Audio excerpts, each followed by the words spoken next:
This video has two main purposes.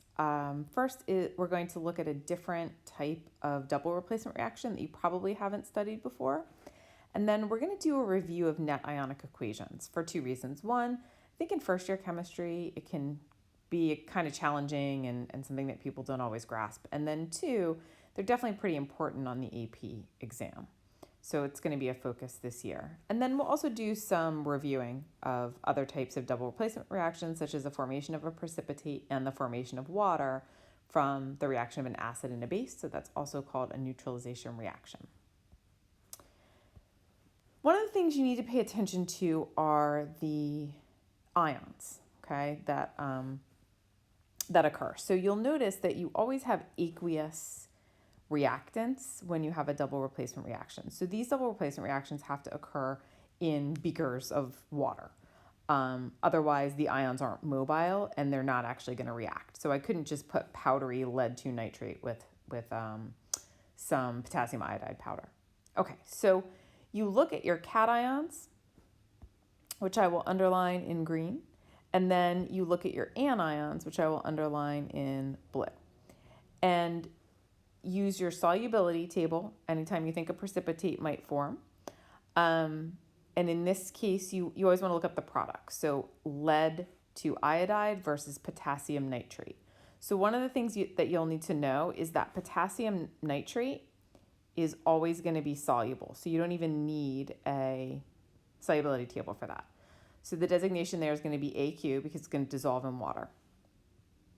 Then your lead is going to hook up with your iodide.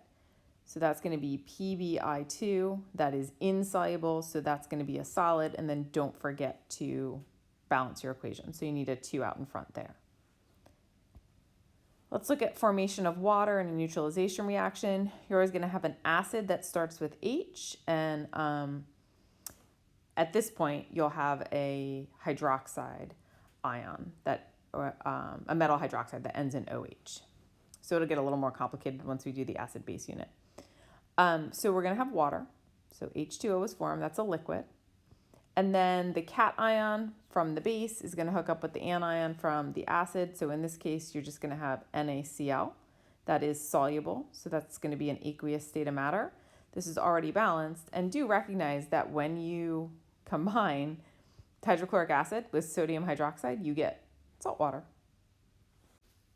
Now we'll move on to formation of an insoluble gas. So we have some barium carbonate reacting with nitric acid. You're going to get some barium nitrate here. So BaNO3. NO3 has a -1 charge. Barium has a +2 charge. So the nitrate will be taken twice. And then the hydrogen ion is going to hook up with the carbonate, so that's H2CO3. What's going to happen here is that the H2CO3, which since there's water present would be carbonic acid, that's going to split apart almost immediately. And you're going to get water and carbon dioxide from that. So the carbon dioxide is going to be a gas, which is the gas that's formed, the insoluble gas, that's going to bubble up in your mixture. Water, of course, is a liquid. And then your barium nitrate, all nitrates are going to be soluble. So that's going to be an AQ situation. We also have to make sure this is balanced. So we're going to put a 2 in front of the nitric acid, and then we'll have a balanced reaction. The second one, this is sulfurous acid. So you have the sulfite ion, and it will when sulfurous acid is formed, it will decompose into sulfur dioxide and water, and you just have to memorize that. So here you would form KBr, which is going to be soluble, so that's going to be AQ.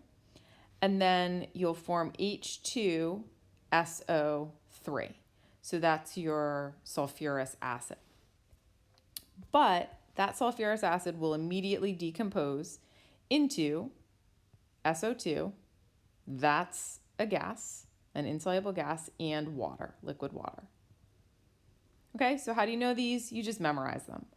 And then we need to put a 2 in front of KBr and a 2 in front of the HBr, and then we have a balanced reaction.